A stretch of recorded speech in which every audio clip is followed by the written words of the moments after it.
Hello and welcome to the ninth episode of Tailoring in Conversation.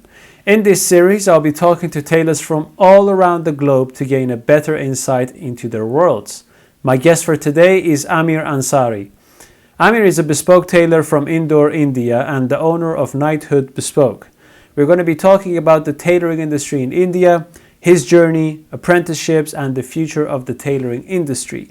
So, without wasting any time, let's get started. Okay, well, Aamir, thank you so much for being here today and making the time to talk to me. There's lots of things that I look forward to talking to you about, and let's see where the conversation takes us, I would say. Yeah. Thank you, Raza, for having me. It's a pleasure joining you and, to share a conversation with you and, bring it to a platform where people can see and, get ideas from. So it's great, actually. I'm looking forward to our conversation. Thank you. Pleasure is all mine. Aamir, one thing that I'm very curious about is who you were when you were 10 years old. I was just studying and playing, nothing much. No ideas of what's gonna happen in future, just enjoying my life, but Yeah. obviously worried, where it's gonna end up. Never thought I'm gonna end up in the tailoring industry. Although my father was from tailoring, he always wanted me to study and do something else, All But right. but I ended up doing tailoring, So and I love it, every bit of it, So and I enjoyed doing it. So it's a pleasure and in a privileged position, where people love the things they do, they're able to Yes. do and make their earnings from it, So it's a perfect position at the moment. But 10 years old, don't know what's gonna happen, where I'm gonna be. But I'm Why I'm very did happy where I'm. why did your dad not want you to do any tailoring? Uh, you know, in India, actually, the kind of tailoring happens over here is of high quality, okay, but the earnings over here is not too much. Hmm. If you're starting as a tailor, the pay scale is not too great.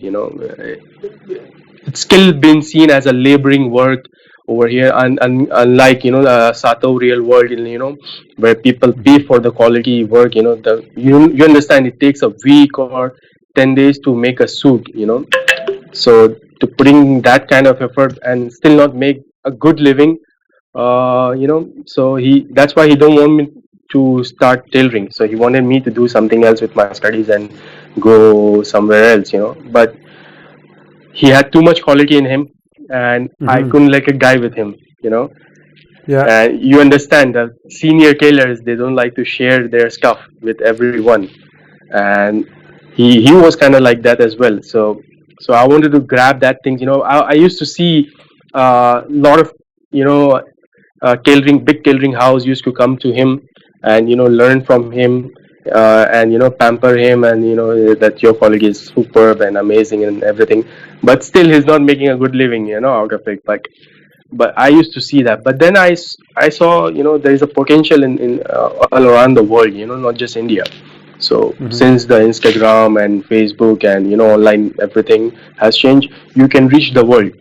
So this is where I've been focusing on lately, and my focus been that I would like to introduce my tailoring on the world stage, not just in India. Hmm. So it is appreciated, and we've been doing very good with that. So Mm. so I started tailoring because of him, actually, Yeah. because I just don't want it to die with him. I want it to prosper, take his heritage and take it forward. Yes. Was it so that the more he said, "Oh no, you should choose something else," the more you wanted to do tailoring? It's from inside me. I was so interested, what he was doing, because he was so good at it. If you're so good at it, if you're out of thousands in one, you should be that person. Not like every other person. There are so many MBA people, so many people working in your office, and there are Hmm. so many like that. But there are very few fine tailors in the world. you know Hmm. and the next generation is not picking up that also.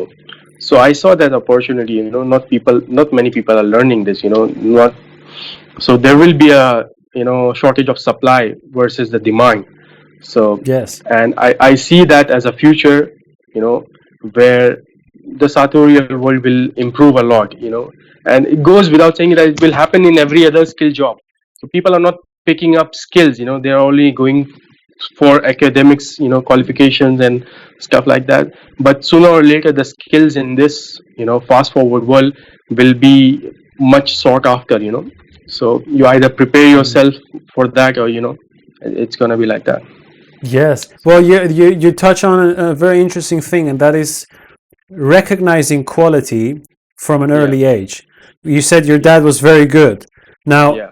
you weren't a tailor when you were that young. Yeah. So, before you became a tailor, how did you recognize that your dad had something special that you wanted to be part of? So since he was a tailor, he used to meet big tailoring houses, you know, big, uh, you know, owners, and they used to come to him. He was not Mhm. going to them; they were coming to him, and they were staying till Right. late night, and, you know, watching him, what he is doing, how is he doing. And I used to tell him, why are you sharing? You know, they're not gonna give you anything. So why are you Hmm. sharing with that? It's like, they can watch, but they cannot learn. Yeah. So I was like, wow, how is that possible? So one day I saw, you know, he's teaching someone something, and, you know, the senior guy said, oh, it's easy, no problem, I can do it easily. I just need to see one time, and I'll be able to do it.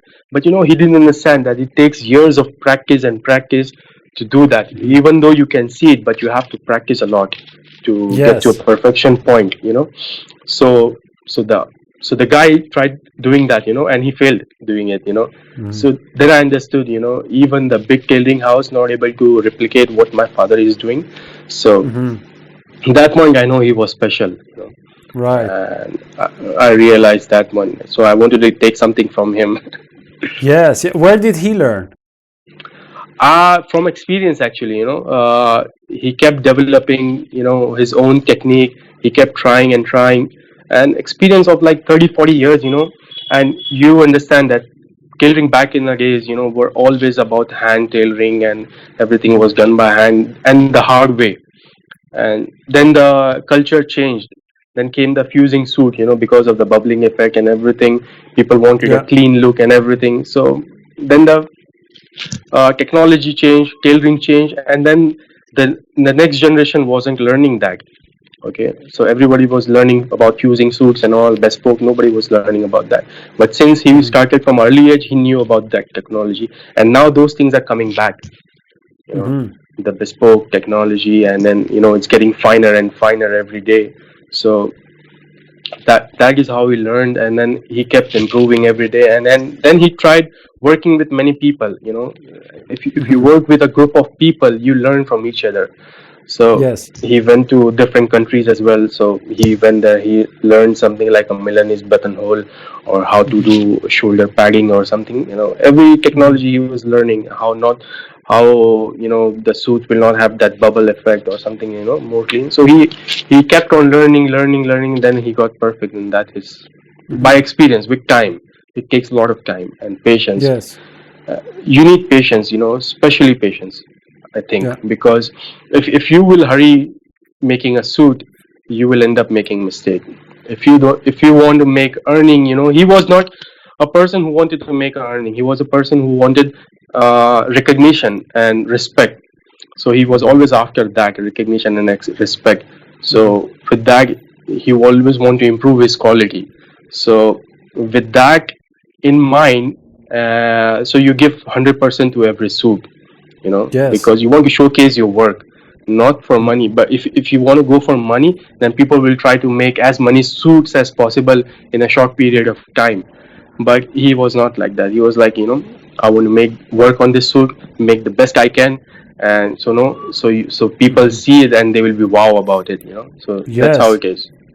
Well, that's a very interesting point. So he learned from experience. He had to go through this very long journey of trial and Yeah. error, working with different people.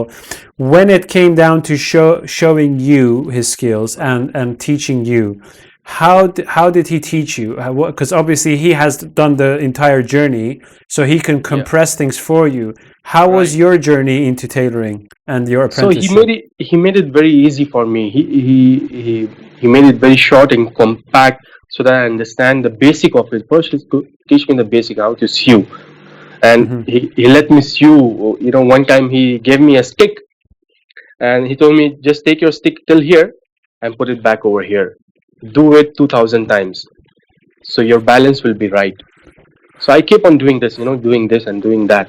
So Yeah. it didn't make sense to me at first, but that was his technique. That's how he learned it. Mm-hmm. So then the balance came in the hand, and then I can start sewing.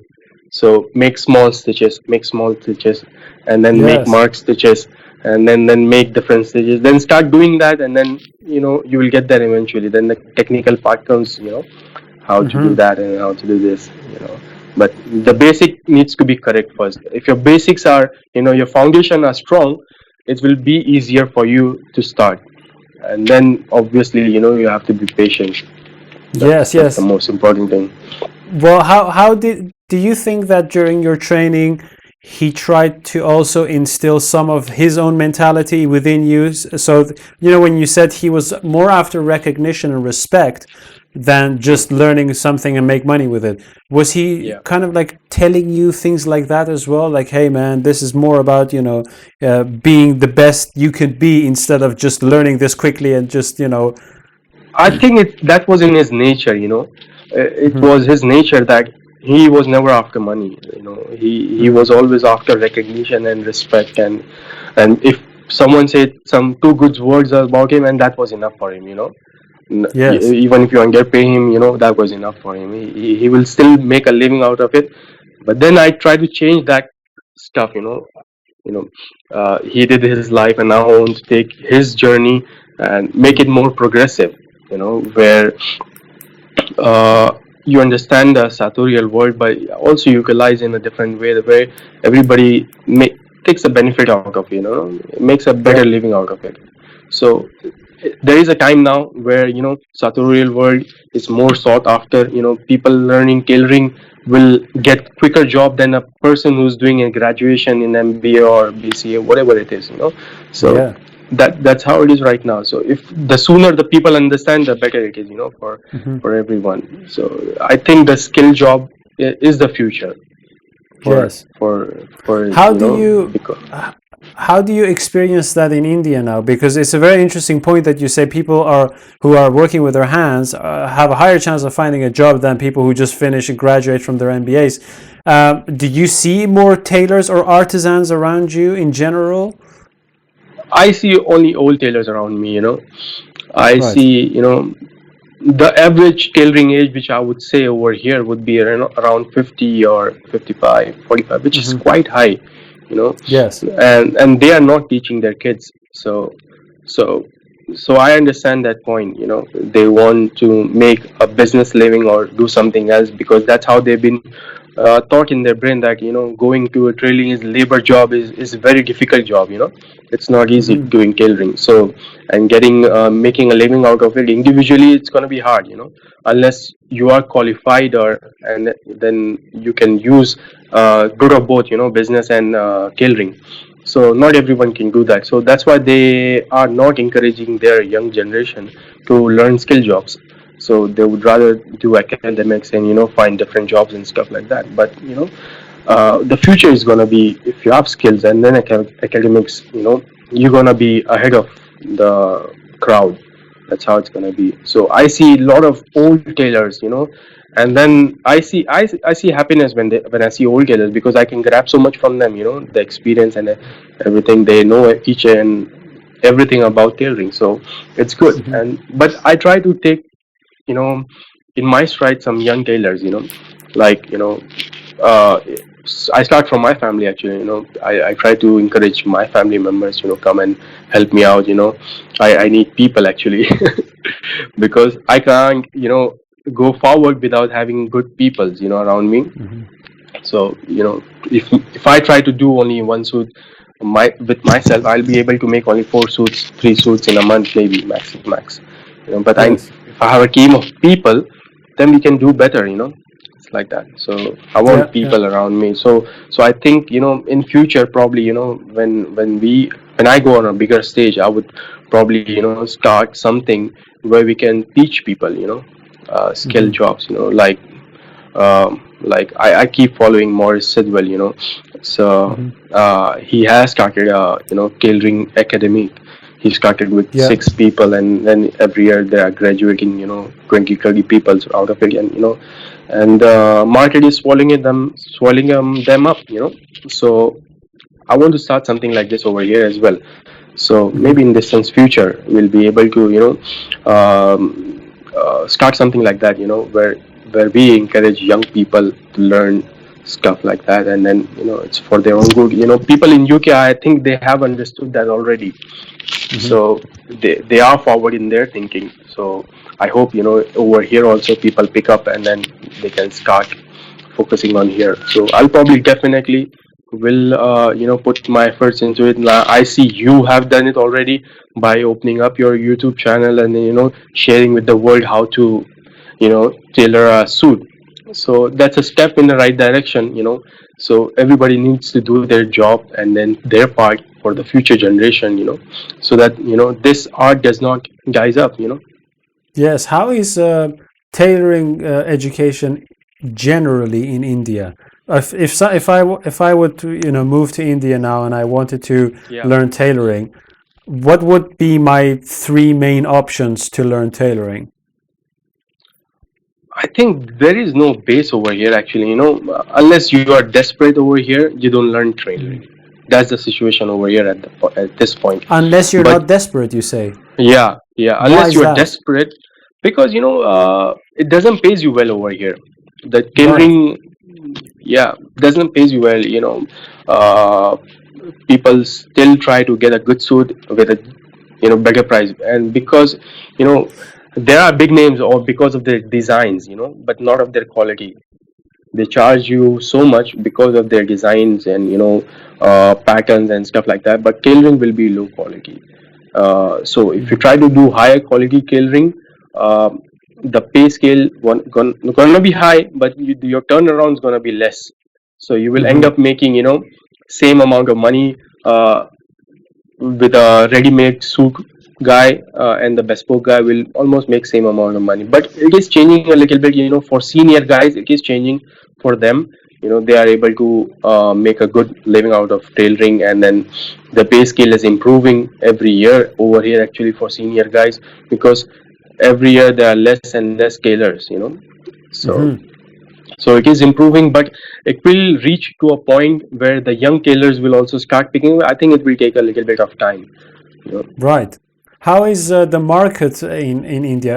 Is there a big demand for bespoke handmade suits, or In the metro city, yes, there is a big demand. And then mostly in Mumbai or Delhi, you would say there is true bespoke demand over there, because people do understand bespoke over there, and there are some top tailors over there, and which also they work over here as well, and then they keep on moving forward here and there.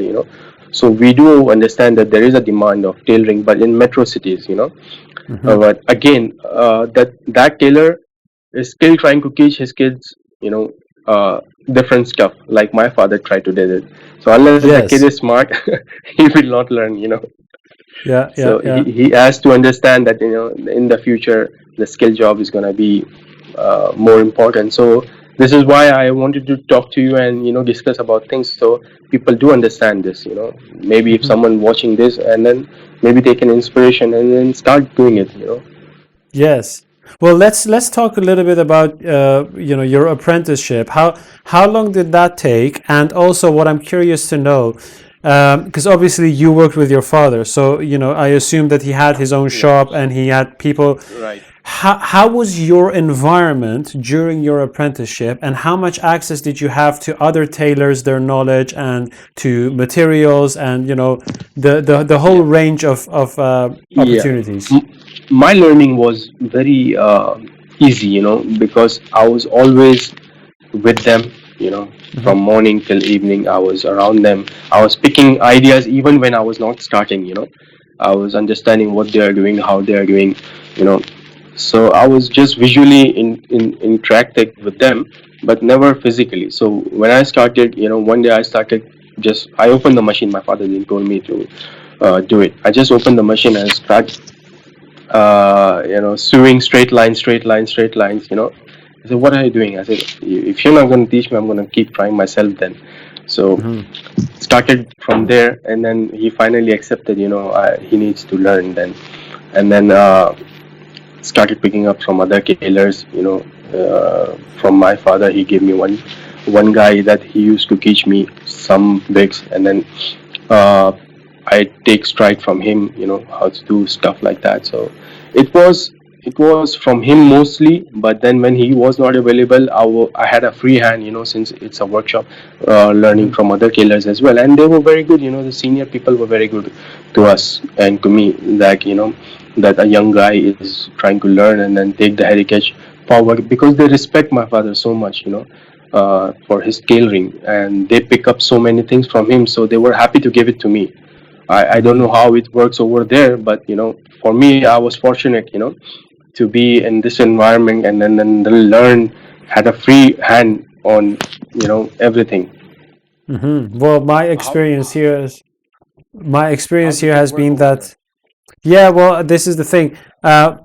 As far as I can remember, most tailors that I've met were perfectly happy to share the way they did something, and Yeah, sometimes even just like, almost force you to watch what they are yeah, doing, whether because they were passionate or they just thought it was better what they did. I've very rarely experienced anyone who is like, oh, I'm not going to show you something or teach you. Although I've heard that a lot.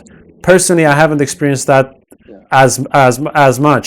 Now, obviously, an apprenticeship, I guess, everywhere in the world is pretty much has the same framework. So, you find someone who has the knowledge.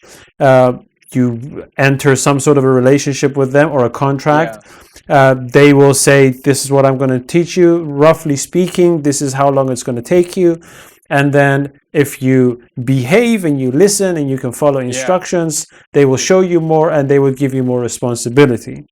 Right. Now, what I want to ask you then is, let me see how I can ask this. So, obviously, you learned from your dad, right? Right. It's very different than learning from a stranger. Right.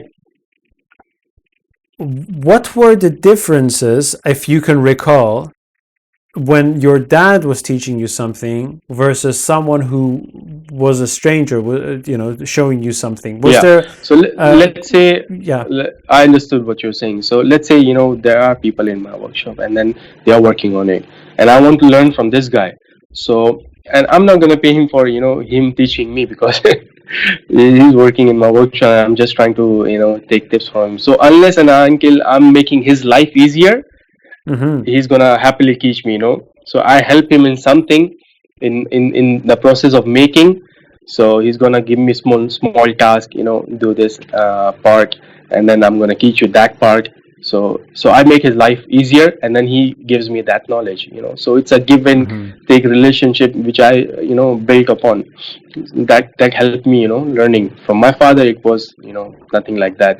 He was strict, although, that mm-hmm, be patient, and then do it in the right way, and force me to do stuff, which was difficult, although my hands was paining. And then he used to train with the balance. If you have mm-hmm, the balance, if you have the, we call it chukki over here, like the thin sketches, if you can make, then you're gonna mm-hmm. succeed. So he taught me all those things, and then it was easier for me, compared to other tailors, but it was a happy relationship with all of them. So I was fortunate. And so there is one guy who is trying to learn also from us. I took him in Mm-hmm. my stride, and then he's over here right now. He just recently started, actually, 2 weeks ago, Mm-hmm. and now we have started working on him, on the next generation. So he is quite young, and then he is happy to learn that, and I'm happy that he's learning that. So he understood the concept, where the tailoring line is going. We are Mm-hmm. fortunate that our is more fast paced than other skill jobs. Yeah. Ultimately there will be shortage of all the skilled people. you know. Hmm. But tailoring is already at the point where it's gonna reach its peak very soon. Right. So he understood that point, and then he started working on it. So he's quite happy, and then he's learning every day. And so once you start it, then it gets easier. You know, it's the point that where you start. You make up your mind that you want to do this, and you start, and then it's gonna get easier. You know, because it's fun. If you learn things and then you have skill, you're never gonna be hungry ever in your life because you have the skill. Yeah, yeah. Do you have any insight into how other tailoring companies in India are working? Is there like a standard business model that they prefer, or a standard way of working? So the other tailors would really teach. You know, they would rather hire, you know, a ready-made tailor who would work with them than just a helper, you know, to help them out for a few things. But they won't call it a tailor. And there are people, there are old people, but not interested in training them. But although I have seen in different parts of world, you know, in UAE there are tailors, tailoring house, which are teaching the tailors, you know, and to Hmm. do the bespoke and everything, and they give them training, bringing people from different country and training them. So it is happening, and it's going to reach India very soon as well. Hmm. So I know one guy over here, a tailoring house, that he wanted good tailors, you know. So he went to a different country, and then his friend also had a tailoring shop in a different country. So he asked him to get his staff to India, you know, and then Hmm. that's how they are getting it from people. The people who are leaving India to make a good living in different country, now they are coming back over here, so that because bespoke is improving over here. Right. Uh, so people are coming back, you know, so like that. I have a question about production, because obviously I know many people who have, let's say, a business here, and then they have a factory or a workshop in India that they work with. Right, They produce made to measure, ready to wear, right. whatsoever. One thing I want to ask you, because you are a bespoke tailor, but you also know the climate there. Do you think that the fact that India has kind of like maybe consciously or subconsciously positioned itself as having these services, these manufacturing services, and these Right, big factories to produce for other companies, do you think that right. has been good for India in terms of Absolutely. it has been, you say? Yeah, absolutely. You know, Right. we Tell we me are more. also in that business actually. We are also in that business where we have relationship with different stores and we manufacture for them. And not many people are doing it because, you know, tailoring industry in India are not so tech savvy. So they Hmm. they have not approached, you know, globally everyone. Whereas the China has, you know, covered the most of the world actually. You know, they have Hmm. introduced their services, and but they are mostly machine made, you know, and the tradition over there is mainly you know, made through machines and everything. Over here in India still, you know, the machinery is not available, so people would work with hand out of, you know, not having the equipments, you know, not because of the luxury. uh, Yeah. so the people are working over here with hang, so that is a plus, you know, for the manufacturing units over here, that the people still work with hang. And for international clients, you know, it's easy to approach India and then, you know, give them jobs over here. So and it has been successful, but not many people are doing it, you know. Handful of people are doing it because they just don't understand this at the moment. Right. Would you say that that has been beneficial for um, Indian companies as well, like made-to-measure companies within India to have all these workshops that produce for Absolutely. Yeah, I think so, right. you know, because even the, you know, Indian tailoring house, they are short of staff. So what happens, you know, if you open a manufacturing unit in India, so the local, you know, stores also, they approach you and then, you know, try to get your service like that. And because shortage of staff is always there for store, because they hire only two, three people and we hire in bulks. So for us, you know, people will come and go, but on a frequently, you know, we'll have still more people over here. So even during the pandemic we were working, so because the market was open internationally, in India Mhm. we were suffering, you know. It was lockdown, but you know, the business was good. Business was good over here because the international market opened much earlier than India. We had the second wave where we had lockdowns and everything, but the international market was already open, like in USA or let's say in UK. So it's like that. So if someone wants to get into a manufacturing business, it's a good thing in India, because there are so many skilled labor over here, and I think people can approach India and then get their bespoke done over here compared to different country. I think only Turkey is the country where they are still working with hands over there on a large scale, and then it comes India, I guess. Right, right, right. Where do you see the whole manufacturing industry within India go in the next, let's say, 5 to 10 years? Do you think it will be something like at some point India is going to be like, well, let's take part of what we have learned in these last 30 years and use it for our own brands and our own kind of like businesses? I think it can go hand to hand together. You can have a manufacturing unit, and then you have a store also in India where you run your local operations.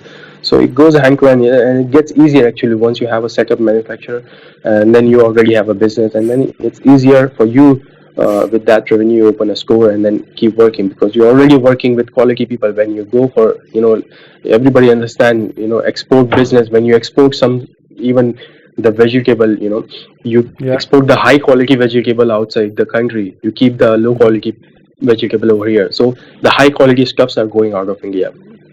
So that's how I see. So if you are able to produce that, then it's easier for us to do business over here. How would you So describe yeah, Sorry, go go on. ahead. Yeah, continue, please. So I say in future it's gonna be more and more manufacturing business, where India will have an upper hand, in manufacturing. Like I have started, people understand that, I have started even in my city. So many people's watching me, like I've been doing this business. They want to get into it, but like I say, in tailoring, they are not tech savvy, so they don't understand Right. how to communicate with the world everywhere. So how to approach. So for them, it will take time. You have to approach the one in a different way. Then you approach your local client.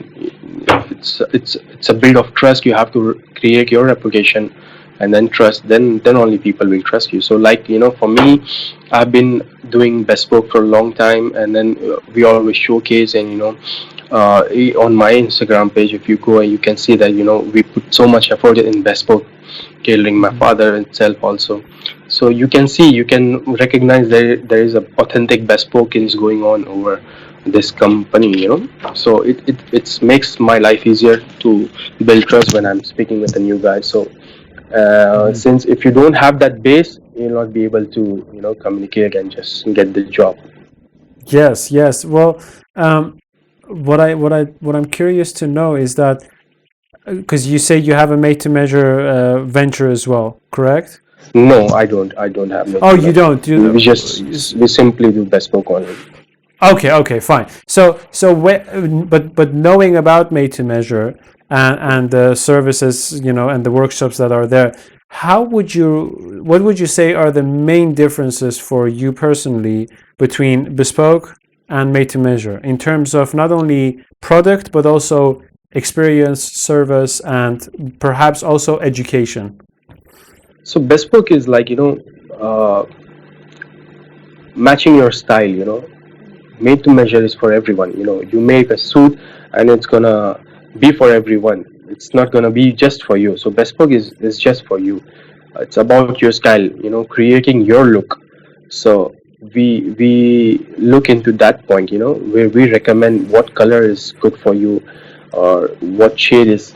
Obviously, you go with customer recommendations, but you always suggest, your personal style match with the bespoke, where it's gonna go, like a tie and even the pockets and everything. So that's where we are different from make to measure. Your make to measure suit is gonna be for everyone, but your bespoke suit gonna show your personality. How you gonna look. So that's how we stand out. So What about the education level? Because suppose you if someone wants to go and do made to measure, but they don't have, suppose you have two apprentices, one goes into bespoke and one goes into made to measure. How do you think that they differ in the education they receive? Do you think it's going to be the same, roughly speaking, or? I think, in terms of workmanship, it's going to be a lot different, because made to measure is more fast paced, and I mean, and then bespoke is more, you will do first trial, second trial, third trial, until you get it right. You're not going to be, done with that. So there is a learning curve in that, more learning curves are there in bespoke, where you understand, you made a wrong choice of doing a fitting over there, took a wrong measurement.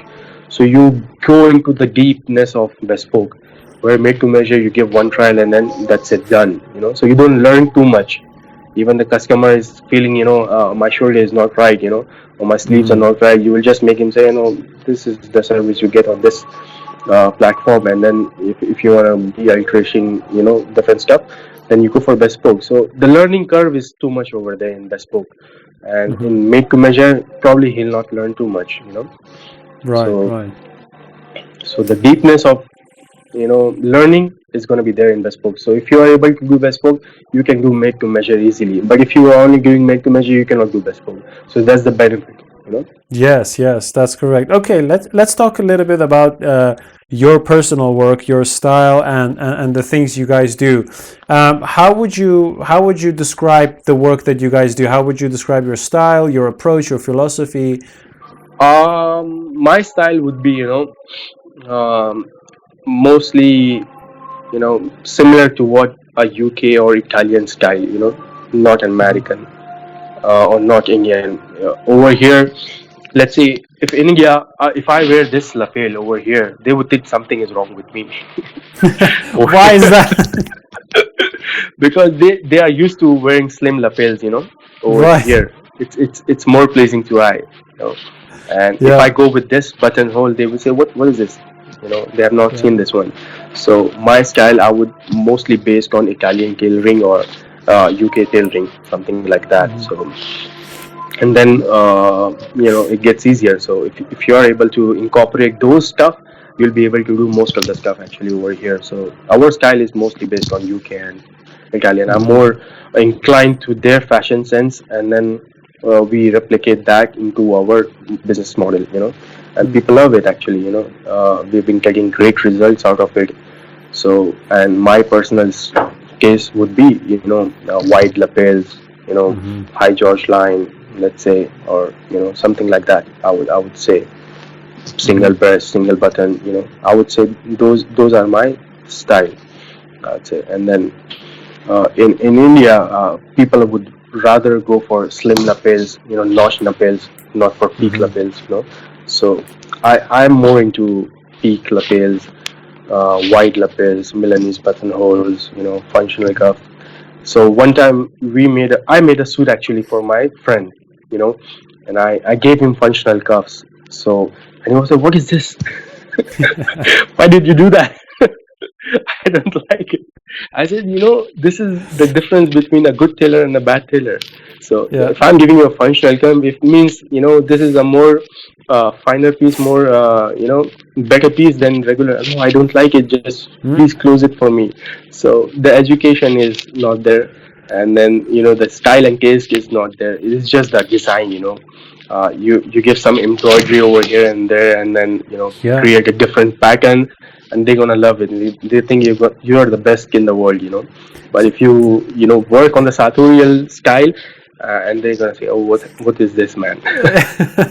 Well, tell me a little bit about this, because I'm curious to know how often does your vision clash with the vision of your client, and how often do you do something and they're like, "Hey, man, what's up?"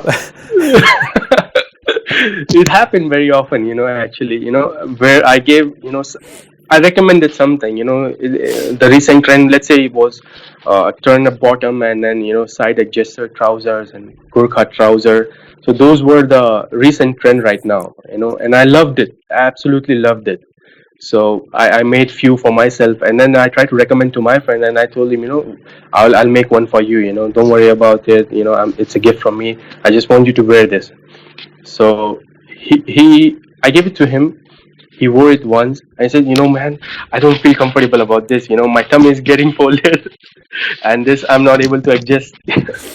So he didn't understand the style statement of it, and then so I stopped doing that. I just don't spend my energy on recommending the styles which they don't like. I try to influence that Italian and UK style over here, but it just don't work. They are more into simple stuff, and then designer stuff like that. So I stopped doing that. I stopped like giving those recommendations, and those who knows about it, they come and approach me directly. Okay, I love that in your Instagram page. Can you do that for me? I said, yeah, why not? So that makes me more happy. Okay, so someone recognized it. We are doing something which is a global trend right now, but it's not a trend over here. So it means that customer is more educated around the globe. So we try to keep a balance of everything. Like that. Do you have other competitors directly around you in your near area? Not of my style. Not of my work. There are so many tailors over here, but they work mostly on local market, and then not in my style. Like I told you, my style is mostly on UK and Italian style, and they work mostly on Indian styles and stuff like that. So my market is totally different compared to that. So there is no competition actually for me, over here. The only competition for me is hiring people. Right. So two questions then. Yeah. Because you have very little competition in terms of the style that you provide, do you see the benefits of that, or is that a hindrance? And my second question is, what do you mean with competition when it comes to hiring? Please tell both So directions, if you can. I don't think so. It hinders me in any way in terms of style, because uh, I know what I want and what I want to give. And there are people who are very clear about their business. So we don't contradict each other.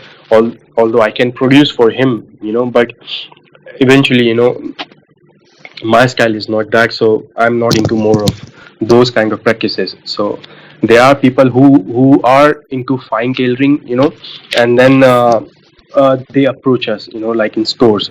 So they love fine tailoring, so they approach us, and then they get the job done with us. In the tailoring, we match the tailoring with their styles. So tailoring of high quality with their style. So that's how it goes. So there is no competition in that, because not everyone is trying to put that kind of effort in tailoring over here. So our Right. quality is very high, and we put details on each and every suits and everything. So we have our standout design, which if you will pick up a suit of our company, you can tell easily by looking into it that it is made by them. People recognize it over here. So that's how it is. And in terms of hiring people, so not everyone wants to work so hard. Although you Why? can Why is that? Well, tell me a bit more. although That's a good point. yeah, so although you will make even better pay over here working with us, but not everyone wants to learn new things. They say, I know this, man. I don't want to get into it. I know better than this, and I've been working in this way for several years. So they are closed their mind for learning new stuff.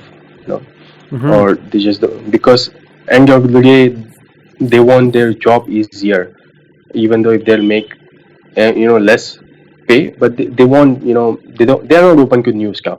So there are quality people who would like to work with us, and then when they get here they are very happy, because they learn every day new stuff, and then they are compensated along with their remuneration. So finding people, and then you have to teach them, because it's hard to find a ready-made guy over here.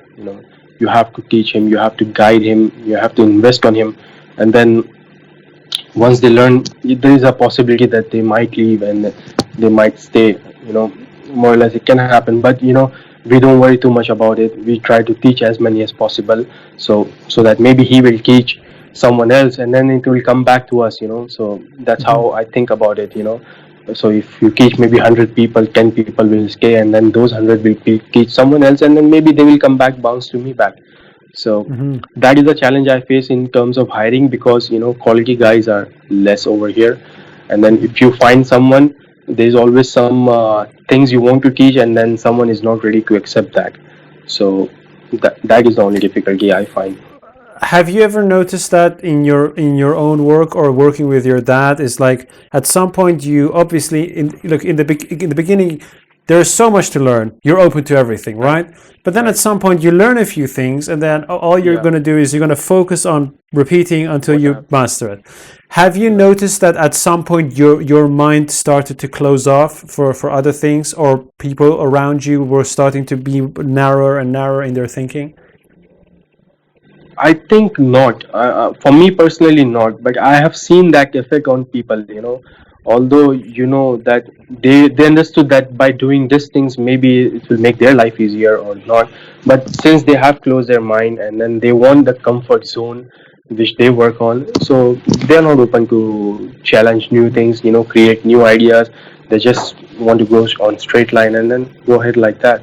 So in bespoke, you have to always improve, change, adapt, you know, Mm. s- and then create more stuff. So that is all bespoke is all about: creativity, bringing styles and stuff like that. So if I Mm. stop thinking, if I close my mind, then uh, business gonna be bad.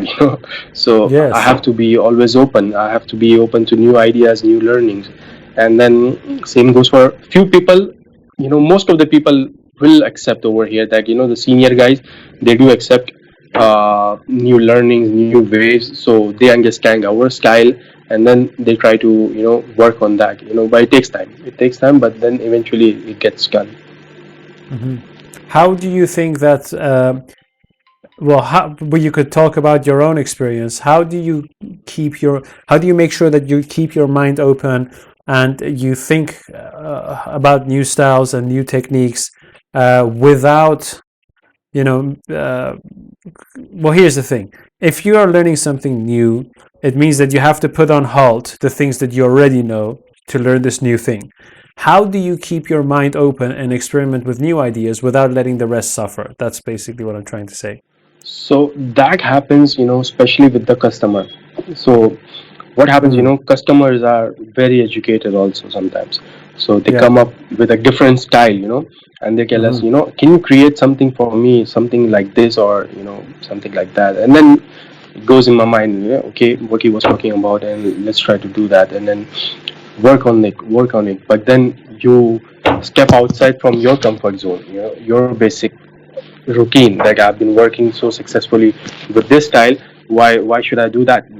Let's say recently one of the customer uh, wanted a different style in their pattern, like in the George line he wanted high and he wanted wide, and something like that, and which we were not used to it. So we created that look for him and he absolutely loved it. So we worked on it, we accepted that he wanted something different, and then we gave it to him. So ultimately it was a learning curve for me and for him, Hmm. my father, and then it was good. So you learn from people, actually you learn from your customer. So the learning is never ending in Kilrick, actually.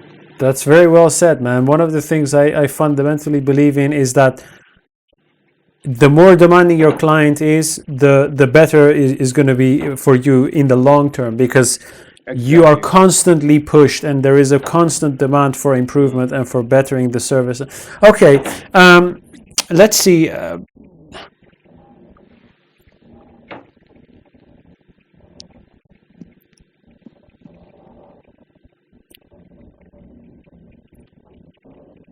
On average, Hmm. if you would compare, let's say, the different cities in India, where would you say is the biggest place that has the biggest tailoring market for clientele, but also Hmm. schools and people interested in tailoring, etc.? I would say in Mumbai and Delhi.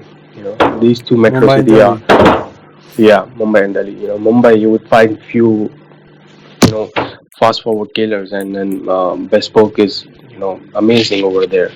And also Hmm. in Delhi, there are some tailors who have studied in UK actually. They learn their trade over there, and then they come back and then Hmm. practice over there. So there are some fine tailors over there. Also in Bangalore, in the south side of country, there are some manufacturing units over there where they do only bespoke and then they export in out of the country. So there are Hmm. some fine killers, mostly in big cities. I come from a small city actually. Indore is a small city, and then Hmm. it's a growing city, and then it's a very peaceful city actually. Very clean, very nice. It's a beautiful city, and I love to live here. And I'm fortunate because not many cities in India you will find not crowded. Indore is less crowded compared to Mumbai and Delhi. If you will travel over Mumbai, your head will spin. The Yeah. trains and the buses and the cars, it's all jam packed every time. But in Yeah. Indore, it's more easy to communicate here and there, commute here and there, and then but gets difficult in terms of materials, tailoring materials, high end quality materials. You always have to get it from Mumbai or Delhi. Right. That's where the Right. good quality materials are there, or you get it, source it from out of the country. Are they produced in India or are they No, they imported? are sourcing from other countries, mostly from Italy or somewhere. So the Right. high quality tailoring stuffs are only available in metro cities. How much? What is? How much? What's the word? How many factors do you have around production of raw materials? Let's say canvases, fabrics, mills, things like that. How is the landscape looking in India in terms of those things? I think the options are quite satisfactory. The options are here. So in terms of canvas, you would find swatches for canvas where you can choose for collars and chest piece and everything. So But there they're not are produced in options, India, you say? but they are not produced in India. The only challenge is that you sometimes you have to wait if your product is out of stock, so you have to wait and Right. source it again. Yeah, so that's the only challenge I face in terms of high quality raw materials. What would you say is the well? What are the things that India does produce when it comes to tailoring related supplies? I would say threads. Threads are available here Threads. widely. Buttons are high quality buttons are available here. Hmm. My biggest complaint would be GIMP. I'm not able to GIMP. find GIMP over here. It's not available in the whole India. It's international. Let me tell you, it's international. Yes, yes.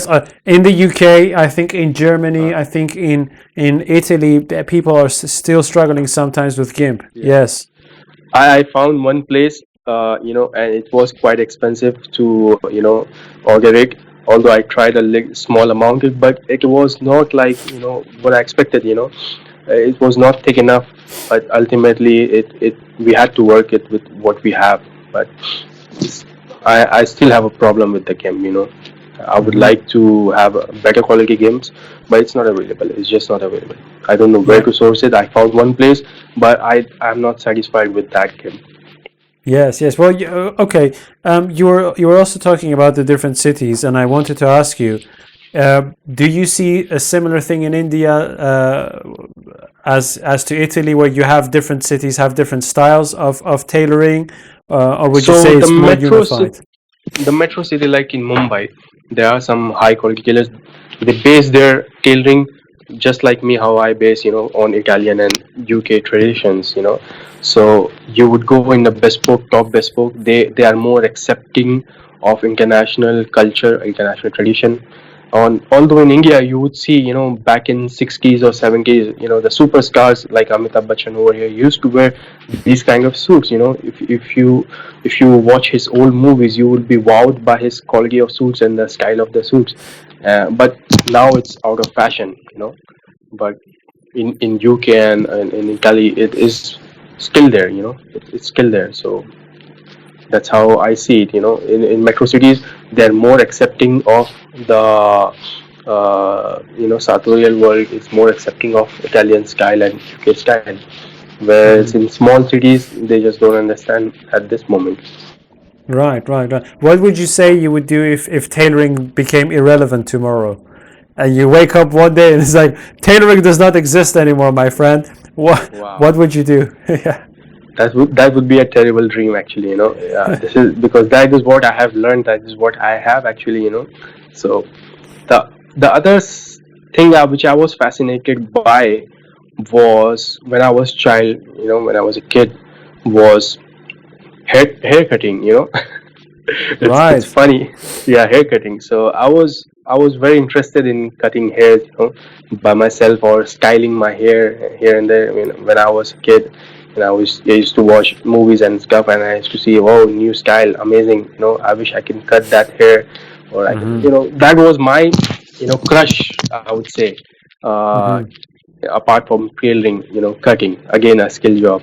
So but I never pursued it. So maybe then I would get into, haircutting or something like that. Well, If would you tailoring say was not that there. are there things that you do practice that are not tailoring related, but they somehow help you with your tailoring? Wow, I'm so consumed in tailoring, so it's a hard question. So Okay, okay. yeah, I have to think about it. What gives me patience. So I don't know. I really don't know. I cannot answer this question because I'm so consuming tailoring that this is what I do 24/7. Mm-hmm. Yeah, even on my day also, I would rather watch videos and about, tailorings and stuff like that. That I rarely have time for anything else. Mm-hmm. So I. I'm almost consumed in this business, actually. Don't have time for anything else apart from tailoring, actually. So Right, right, right. Okay. maybe sleeping sleeping gives me pleasure. So yeah. Yeah. Well, it's an important thing, we tend to neglect sleep, but most of the creative process is done within sleep. So, Yeah.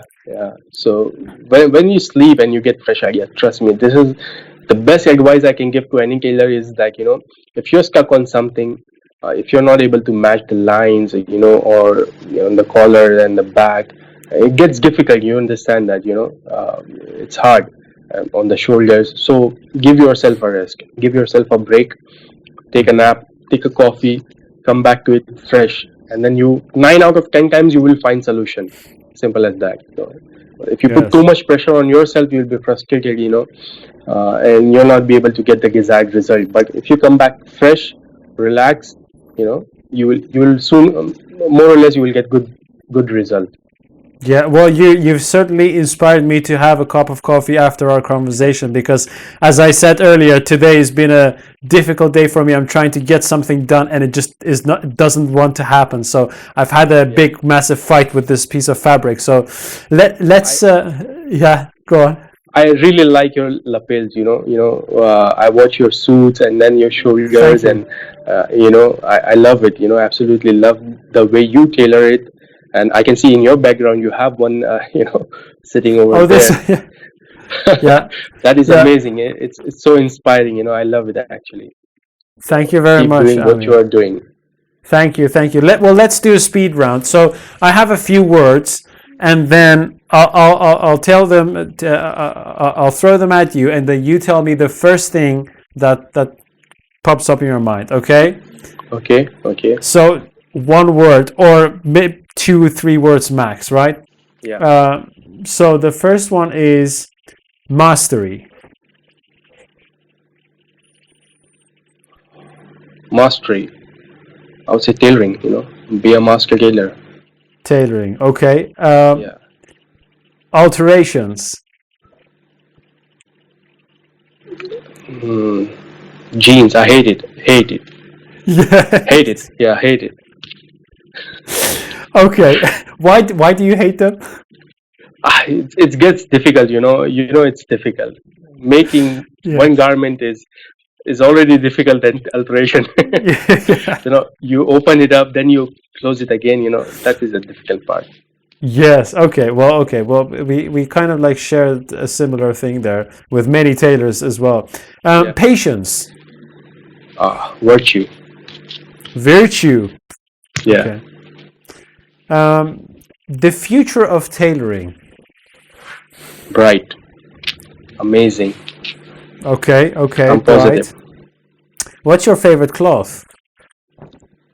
Um, Anything soft in terms of feels, which I usually wear is mostly BBC.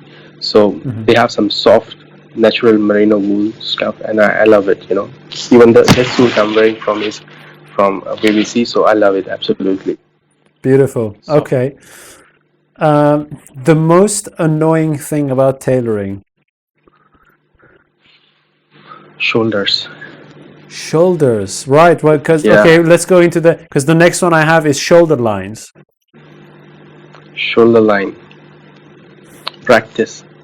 Practice. Okay. What is it? What is it? Is it for the people listening to this and the aspiring tailors, let's say, who maybe haven't got to the stage of making shoulders? What would you say are the things they should be aware of, and the things that may make it difficult for them to be able to work it out? So it's you have to develop a technique, for shouldering. You have to practice and watch it while you're doing it. So holding first you have to understand how to hold the suit properly. So Mm-hmm. if you hold the suit properly, if it gives you a natural nice fall, then it gets easier to attach the sleeves to the shoulder.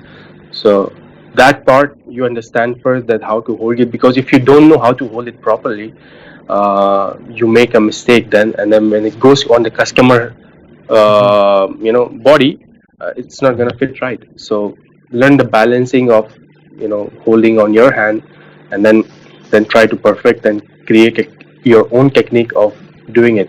I have my own technique of doing it. Maybe we can discuss that on a later stage, and then I can show you also what we do with with with the shoulder. So maybe Mm-hmm. we can create a video, learning graph, and you can see, how I do it, how we do it over here, and it's amazing. So Yes. maybe we can learn from each other, and then show it to the world. Well, that would be fantastic. Okay. Yeah. Um, the biggest opportunity in tailoring. Biggest opportunity in tailoring, learning. Learning. Okay. Yeah, Okay. yeah, always learning. A year ago, I didn't know how to make Milanese buttonholes. Recently, I've learned it. So that is my favorite thing right now, Mm-hmm. making those. So, and recently I've learned how to do the frog closure. I think maybe you have seen it recently in my videos. So, how to sew frog closure by hands. So, Mm-hmm. those were very exciting and very beautiful stuff. So, learning is very important on that, my creative things. Okay. Okay. Comfort. Sleep. Sleep. Okay. Let's see. And the last, I have two more. Client service. Absolute, top. Absolute top. You have to Mm-hmm. give absolute top client service, understand their needs, uh, give them what they want, ask them questions, get into that.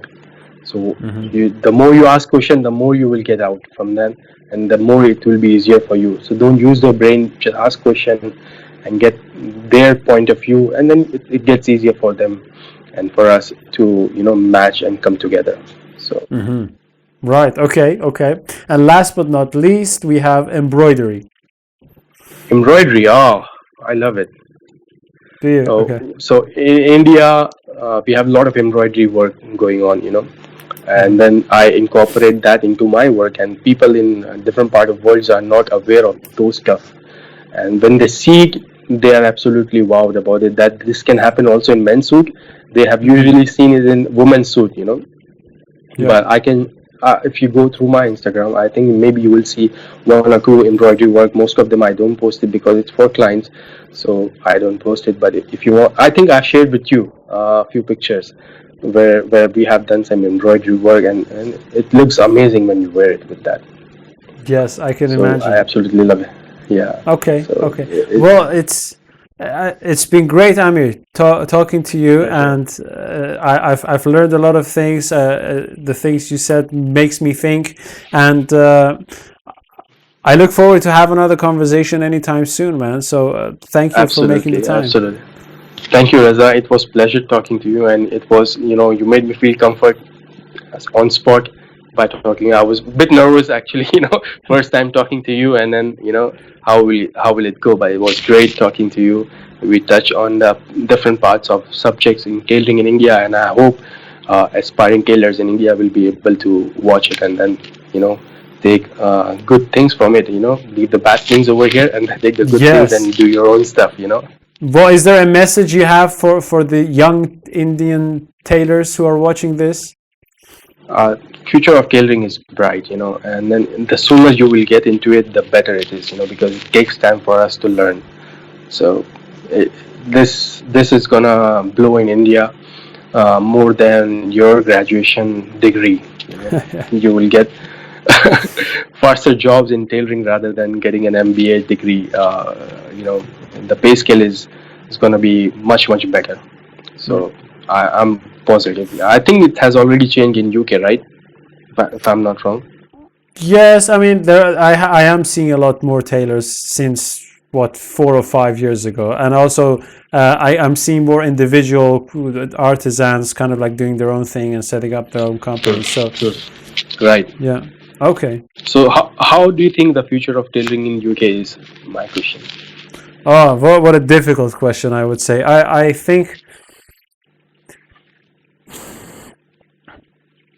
I think it will split up. I'm assuming, and I'm not trying to predict anything, but I'm assuming that made to measure is going to be a very big game changer, because the Yeah. speed at which it is improving the quality of make, the quality of cut, and perhaps the quality of service is going to be, I think, one of the biggest threats, to use those words, to bespoke tailors. I'm not saying that it's going to make bespoke tailoring disappear, but I do think that it's going to grab a larger market share. Um, so we'll have to see. But I think that if you'd ask me what the future of bespoke tailoring would be, I would have to say it has to be based on client service. Another question I would ask you is like, where do you see, the level of tailoring compared to other, you know, how would I say, professions, uh, let's say, like for me, like, for example, doctors, lawyers are, reputed Hmm. personnels, army people.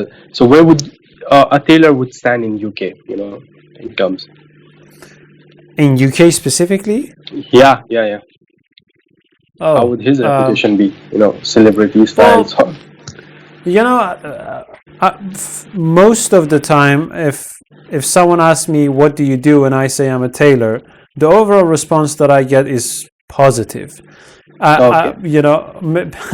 I have to say, like, so a few times when I was in Iran, where I'm originally from, Wow. so people asked me like, "What do you do?" And I said, "I'm a tailor." And I had moments where people were like, "Man, what the hell are you doing? You live in London and you're a tailor?" And I was like, "Well, what do you expect me to be? Like a, atomic engineer?" So Mm. I think there are cultural differences, but so far Yeah. it's been True. good. I've only had respect from people who asked me like, "What do you do?" And I said tailor. They said, "Oh, that's very interesting." Um, Yeah. I do think, not extending this for too long, but I do think that craftsmanship in general, anything that is related to mastery, repetition, problem solving, hand and eye coordination, and the battle against yourself and your own emotions, I think any profession around that helps you to reach a level of mastery is extremely valuable. And I think sometimes it is even more valuable than professions that are just solely based on a document, or Right. a short course in this, and now you can do this job. I think it's a Well, here is something I'm still trying to explore. So I read that one of the main reasons why people have evolved in their thinking as they are doing over the past like thousands and millions of years is their body. And this is an interesting thing because people who were trying to get artificial intelligence going were stuck, and they couldn't get these robots to perceive and to think in the way that we want them to think, right? And to learn. Right. And it seems that we think the way we think because of our hands, because we are gripping creatures. We manipulate the world with our hands. And so I'm thinking, and this is just like me daydreaming, but I am going to research this more in depth. I'm thinking that people who do work with their hands have probably a higher potential to develop their thinking in beyond levels of the everyday normal person that is maybe not working so much with their hands. Now, you could say like, yes, some people are more like, intellectual and some people are more practical. Yes, I understand all of those. But I'm just wondering, what if you have someone who has an exceptionally high IQ and has gone through an exceptional level of mastery and is working with their hands? What kind of thinking would they be doing that could benefit the culture and society in general? So it's an interesting thing for me to explore. I think for everyone really, but I'm very interested in it. So yeah, it is a very deep, way you have touched it. In a very deep way, and very well put actually. In terms of tailoring well, how it is seen, how a tailor is seen at this moment. In India, it still needs to improve. If people don't tell, I go out, I generally don't tell I'm a tailor. I say I'm a businessman. I'm more into a business side of it. So and then I tell that my business is tailoring, and then we do it this stuff. Then they give respect. But if you go up straight away, I'm a tailor, and they'll think, okay, no problem. Yes. What's next then? Yeah. So yeah, obviously culture difference, reputation difference over here, but I think it will change. It will change definitely. People with skills gonna be more advanced, more reputed, more sought after. I can see on my, let's say if something, my sink gets broken, I can fix it myself because I have that skills. I have hand training and stuff like that. But if someone who don't know it, no matter how expensive you buy the sink, but eventually one day or another day, it will fall off. And then if there are no skilled people over there, you're gonna have a hard time, reaching skilled labor and stuff like that. So it will get to a point where skilled labor will be very sought after. So yeah. Yeah. Okay. Well, I guess that's a good place to stop. So, Aamir, thank you again, and thank you. Much appreciated, and I look forward to speak to you again soon. Thank you so much, Reza. Have a good day. See you again. Take care. Bye-bye. Bye. And that was Aamir. I hope you all enjoyed the conversation. If you'd like to see more from Aamir, you can follow the link to his Instagram page in the description of this video. If you have any thoughts, comments, or questions, please let us know, and we sure hope to see you again in the next episode. Until then, bye-bye.